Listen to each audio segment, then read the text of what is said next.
When the things go harder, stronger than Umaga. Brother, know they quiver, we go smack up like Undertaker. When the things go harder, we go stronger than Umaga.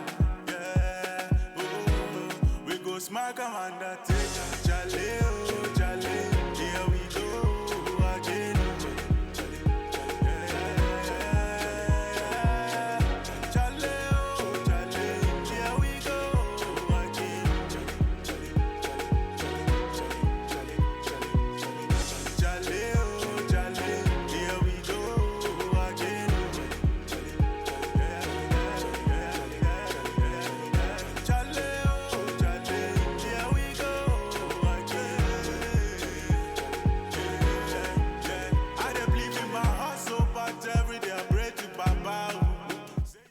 Welcome to the Ghana Talks Radio. House for my mouth. I dey believe in my hustle, but man they pray to my mouth. Say I go get money to build. It's 3 minutes past 3 p.m. right here in Ghana, and we are live with the Cubicle. My name is Lansa Haruna. Here we go again. Ghana's financial sector is in continuous rumbles and rumbles and stumbles.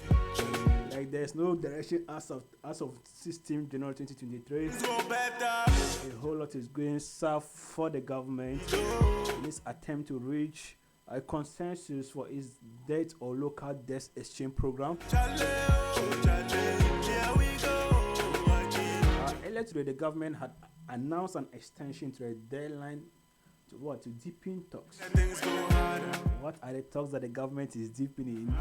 And what does the government seek to achieve with these talks? We discussed the local or the government's local debt exchange program right here on the Cubicle. With me, Lansa Haruna. We're streaming live from Anyane Greater Accra region. Live on our website www.ghanatalksradio.com.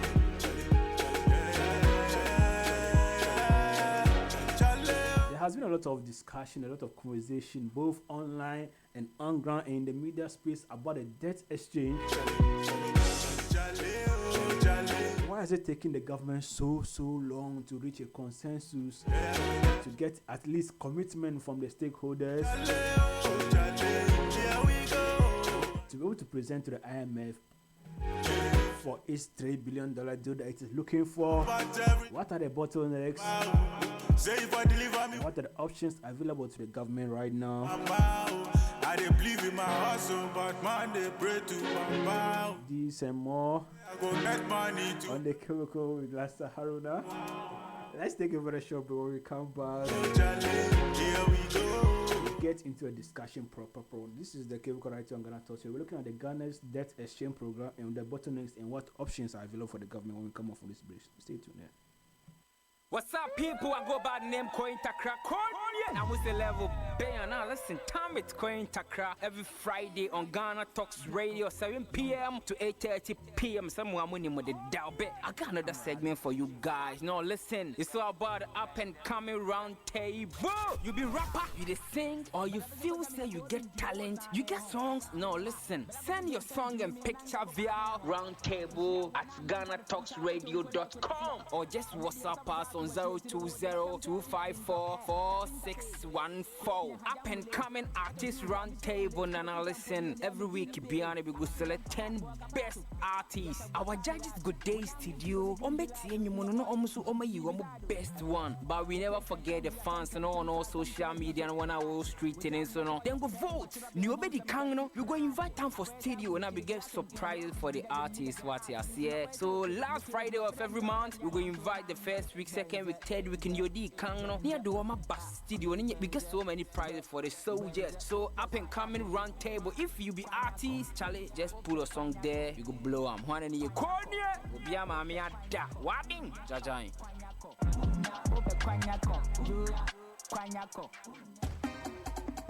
Now me because then legendary, your one and only host for Nigerian Davu. I feel like make you join me every Wednesdays and Saturdays from 12 to 1:30 p.m. as I go to summer you with the latest news and gist directly from Obodo, Nigeria. No forget say you still fit catch up on all our previous episodes of Nigerian Davu on Spotify, Amazon Music, Apple Podcast, Google Podcast, Facebook Podcast, and via our website www.ghanatalkradio.com, or make you Google carry us for your pocket by downloading our Ghana Talks Radio app via Android, Google Play, and iOS App Store. Make you feel they enjoy our other Sengemenge shows. Follow us on our social media platforms at Ghana Talks Radio for other interesting story where they draw from our domot. No talks here, I no tell you. Omo yami, oya jima soon.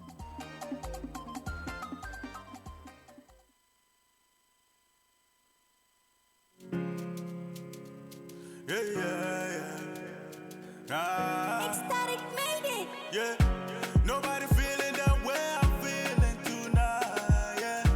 And I have the hope that things will be alright, yeah. So we're feeling irate. Yeah, so welcome right back to the Cubicle live from Ghana Talks Radio. Like I said today, we're looking at the government debt exchange program, the stocks, the bottlenecks, the failures, and the postponement or extensions of the deadline once again. So earlier today, there was a statement from the Minister of Finance. I'm trying to read it for you right here. It says that the government has extended the deadline for its domestic debt exchange program to January 31st.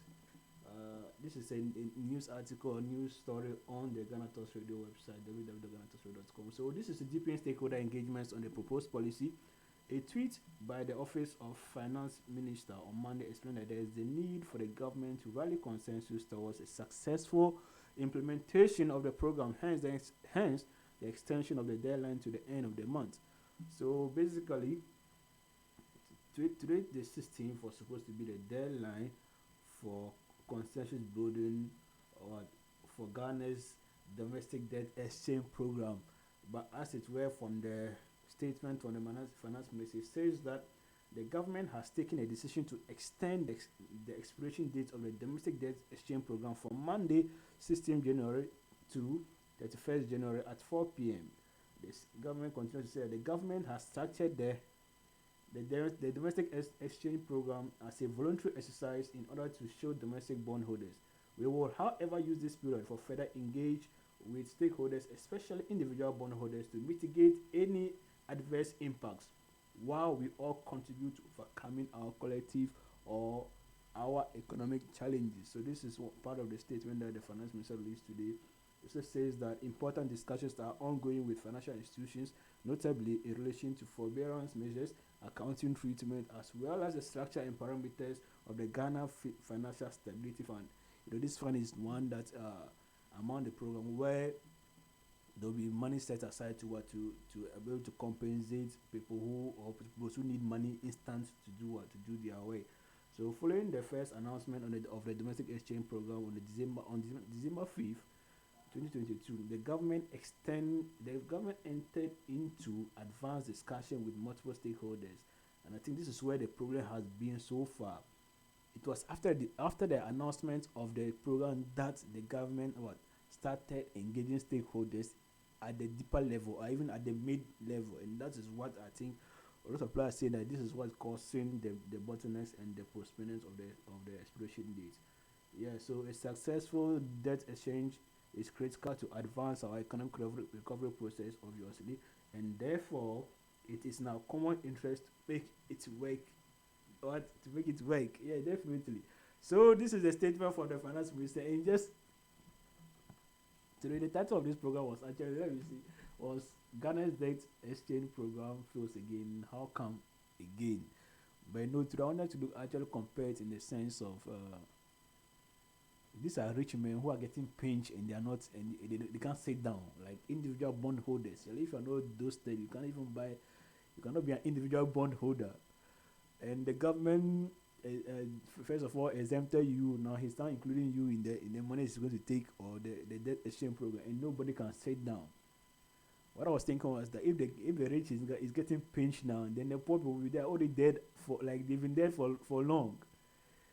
Because this debt exchange program, the implications on the ordinary Ghanaian are so adverse. They are so adverse to the point that even rich men are now crying. And that's how one should know. That's the only indication to let you know that no, if rich men are crying, then the poor man is dead already. The poor man is dead and buried already. But what at all has been this debt exchange program? What at all is the debt exchange program? We know since the government announced its decision to go to the IMF for a $3 billion deal, what has happened is that the government what the government had to part of the conditions for securing this particular IMF program is this debt exchange program, and the debt exchange program is just a way for government to what to be able to amass some capital, some revenue for itself, to be able to put it at a point where even if the $3 billion comes in, it will help the economy of the country stabilize. So without the debt exchange program, the government will not be able to give itself space to breathe in terms of its debt services. So it means that there's a lot of debt that the government owes. Ghana owes a lot of people money. Now, if the government doesn't postpone the payments for those debts, you do not have a breathing space to actually be able to spend some money and balance their what do you call the reserve, trying to stabilize the economy and all those kind of stuff. So the government needs time to breathe, and this debt exchange program is just postponing of debt payment so that the government can get some time to breathe and then get some time to get some money together, and then at least try and stabilize the economy. Basically, that's what it means. And what has been the problem? The problem is that the ordinary Ghanaian, first of all, when the government actually included pensioners fund, which was forcefully fought by the labor union, the government exempted the funds. See the problem? Initially, the president announced that there's not going to be individual bondholders will not be affected. Right? That's why I say when the rich get pinched, the poor is dead already. So when the time they mentioned that individual bondholders will not be affected, there was no qualms, right? There was just ease. But immediately the pension funds were exempted, it meant that government had to get some extra money to add to its facility. And that was when they said, now we have to include the individual bondholders. And mind you, the individual bondholders constitute 13% of the total facility that this whole debt exchange program is all about. So if you remove the individual bondholder, actually remove 30% of the money that the government could have put together with this particular debt exchange program. Now the first indication was that no, there's not going to be inclusion of any debt of any individual bondholders. Even the president made a statement to that effect in one of his addresses to the nation. But subsequently, because of this pensioners fund agitation and their exclusion, it meant that there was the need for government to get more money to supplement, and then they had to go to individual bondholders. Now this is where the rich man is crying. Like I said, only the rich can buy bonds as individuals. Now their monies are not targeted to be absorbed into the domestic exchange program, where monies that were supposed to be paid maybe this year or even last year 2022 will be postponed until 2027. Some of them even 15 years in the future. So if you had investments and you were expecting your returns maybe this year, you have to wait another 10 years more to even get your money at the same rate and possibly not even interest. So by the time you get there, maybe your grandchildren will not even be there to take it again. So the rich are now crying, no, Charlie, if you want to spend someone, don't spend our money. Don't spend our money. And that is what's causing all these delays. So if you look at the statement very well, the statement categorically mentioned the individual bond. And this is why you say that the government has structured, he said, we will however use this period to further engage with stakeholders, especially individual bondholders. So this particular delays, this particular postponement and extension of deadline is now centered, or is partly centered, on consensus building with individual bondholders, right?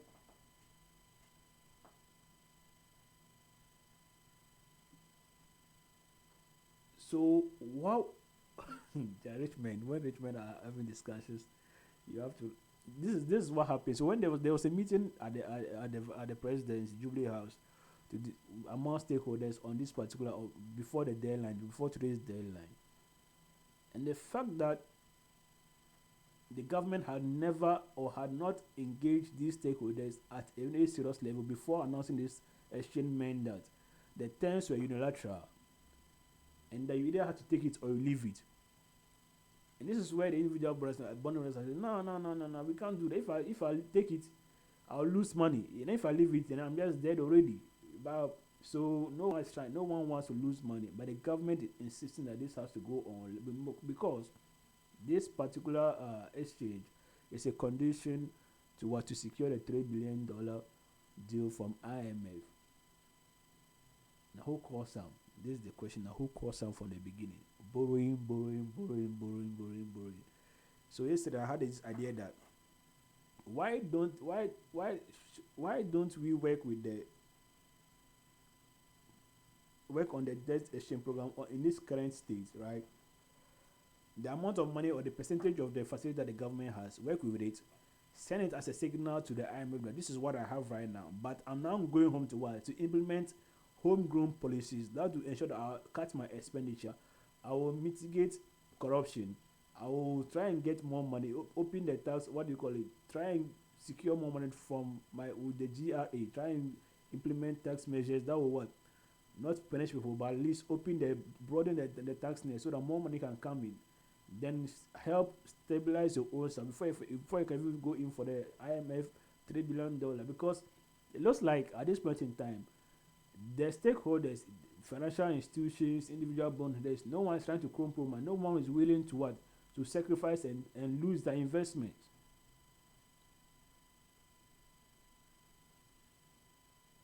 No one wants to lose their investment.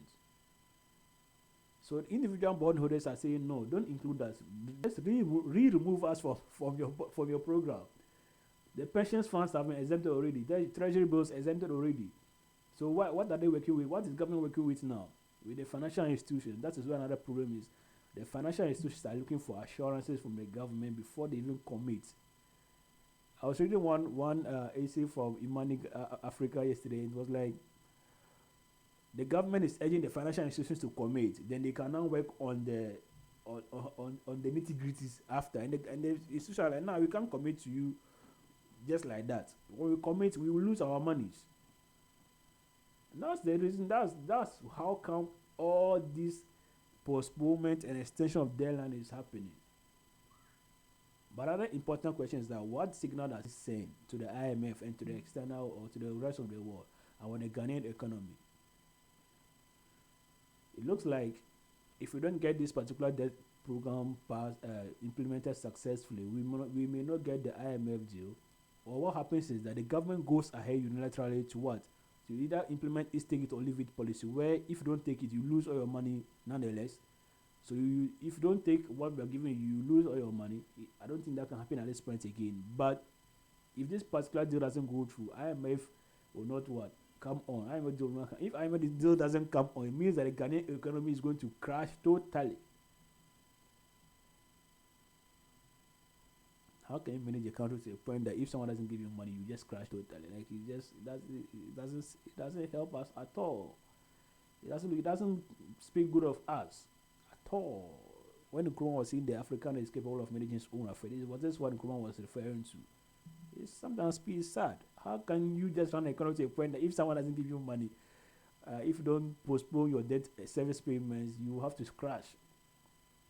You can't come up with homegrown policies. You cannot come up with your own policies to mitigate corruption, to raise revenue, to cut expenditure, to ensure that there's productivity, there's compliance. Everything is just going through like sometimes this Ghana, if you look at our leaders, it looks like they didn't go to the school some. Yeah? But you are those who went to the base schools outside of Ghana. The Ivy League. You are in the Ivy League, right? You went to Harvard and Co, Oxford and Co. You've been there all your lives, and yet you cannot manage the economy of Ghana just on the principle of transparency, accountability, just on the principle of prudency. You cannot even manage that. So that is where Ghana's economists are.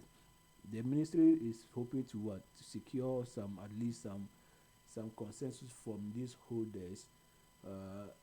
Hopefully by the next deadline, which is 31st of January, by end of this month, the government is hoping that he can get some commitment from them so that he can send it to the IMF, then to foster the payment or the deal for the $3 billion deal. Remind you, the president has said that by the end of February. They told the IMF should be done, but the president knows that his debt exchange program is not being what assented to. People are not buying into it. Why? Because they're going to lose monies. And the problem, one of the big problems, is that the government doesn't seem to be going to lose any money at all in terms of its expenditure, and that's why a lot of investors are just mad. Because I'm willing, I'm an investor. I'm willing to lose some of my profit, my interest, even some of my principal, just to at least get something back. If I give you 100,000 now, I'm willing to even get 40,000. Let's give me about 40,000 back, so that I know that I made a loss. But at least I've gotten something back. But you said you do that, you want to take everything. Then also you don't want to stop buying Gucci, you don't have to stop buying Jordan, you don't want to stop buying iPhone 14, you don't want to stop buying Land Cruisers, V8s, what do you call it? Ranges, the big cars. You don't want to stop living a lavish lifestyle. You are telling me to lose all my money for you to continue living your life. That's one of the problems. Cut down your own expenditure. Cut down the size of your government. Fight corruption within your government. This is what people are demanding from the government. Just be transparent. Like, just pretend to care that you don't want the country to go into the ground. Just come on, use this last 2 years and make sure that everything goes all right. So that we can also be sacrificing. Not that we are all sacrificing for the good of the country. But no. Why do you expect individual investors, the pensioners, the middle class to lose their investments, their monies to this particular program? Meanwhile, the government doesn't look like it's even ready to cut down even 1% of its expenditure. It doesn't make any sense. And that is one of the reasons why this bottleneck, these extensions will keep coming and keep coming and keep coming. We are still live on the Cubicle right here on Ghana Talks Radio. We'll take a very short. When we come back, we'll look at one last aspect that will look at what is the way going forward. Then we could call it a discussion here on Ghana Talks. Stay tuned. We'll be right back with more discussion. What's going on? They come your way with the latest color, and yes, are you looking for the latest news about the favorite celebrity who married who and who cheated on who? We will discuss everything and everything with fun, joy, and comment. We open the discussions into your love life. So join us this and every Thursday at 8 p.m. live on Ghana Talks Radio. Be a part of the conversation. Enjoy the excitement and let's find the answers together.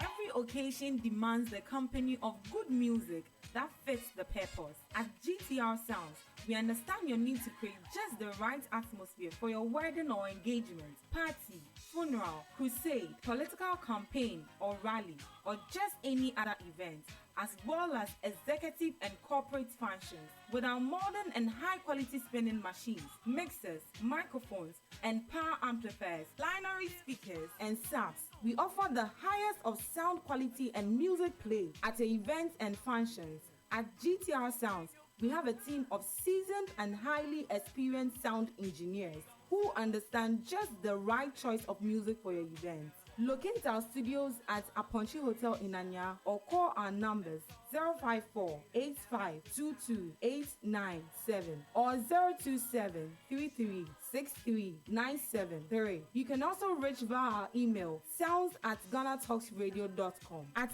GTR Sounds, we take care of your event.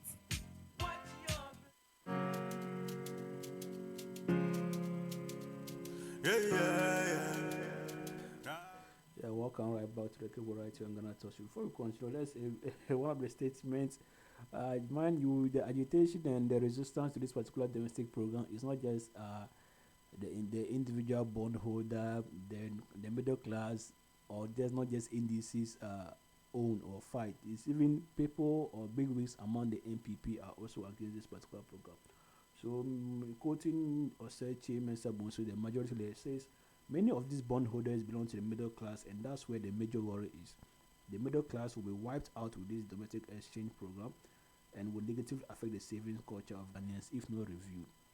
And that's the truth. Like, that's clearly the truth. I cannot work, I cannot survive on what? I cannot survive just on what do you call it, on peanuts, be able to save at least 100 Ghana cedi every month for a year, for 20 years, and I'm hoping to retire in the next 5 years, and government comes and takes all my money. I've not paid my children's school fees. They are still in senior high school. Someone is in university. Everything that I've done for in my life throughout my work is going to be zero, if not 20%, 20% or totally zero by the government because of this particular debt exchange. So some people are even saying that this debt exchange is trying to wipe out the middle class, and that's it. Because one particular thought is that if these rich men lose their monies, remind you, they are those who create businesses, they create enterprises, they employ a chunk of the youth in the private sector, right? These people, they are businessmen, they are entrepreneurs, they are trying to make more wealth, so they're trying to open up businesses. Now that they are losing their money, their investments, their banks will collapse. That means that people will not have trust in the financial sector again. There will not be business developers, there will not be loans given to businesses. Interest will be so high, no one can even go for any loan. The rich men don't have money, they can't do business again. So there's not going to be jobs, private sector jobs in the system. A whole lot of doom appears to be what? To be at the background of all this particular exchange, if it is passed in a way that the government doesn't sacrifice more. It looks like at this time, what is more required is for the government. I think that at this time, what is required more is for the government to what? To sacrifice more than the citizen to pay. Again, the citizen has paid a lot of times for the mismanagement by this government. The citizen has paid e-levy. The citizen is paying more taxes. The citizen is paying, the cost of living is high for the citizen. The citizens keep on paying for the mismanagement of the government. I think this is a time for the government to pay more, to sacrifice more. We all understand that there are calls by the ministry for what? Consensus building, for commitment to our own well-being. Yes, the citizen has always been in front of saving the country. There's no point in time where the citizen has walked away from saving the country. There's no point in time, not in any endeavor or any field of national life. So this is not the first time the citizen will be called to save the country. We will always save the country, but the government has to sacrifice more this time around. I think that's what investors are just saying. Government will pay, we will lose our monies, we will lose our capitals, we will lose our interests, we will lose our businesses. We will survive, we will come back again. We are still Ghanaians. But please show commitment to your own cause and sacrifice more than you've ever done before, so that we can all save the country that we all love and we all belong to. This has been a Cubicle right here in Ghana Talks Radio. My name has been Asa Lawrence. We've had just a discussion on government's debt exchange, for which it has once again extended deadline for what consensus building among stakeholders. You can catch up with all our shows live on our website www.ghanatalksradio.com. You can also download the GTR app on the Huawei app galleries, Google Play Store, and then on iPhone. You have iPhone, go to App Store, you can download our GTR app. Follow us, enjoy our rest of the show. Follow us on all social media at Ghana Talks Radio. My name is Asa Lawrence, and from now till then, DJ Cubicle will give you back to back good music. Stay tuned and enjoy the rest of our program. Bye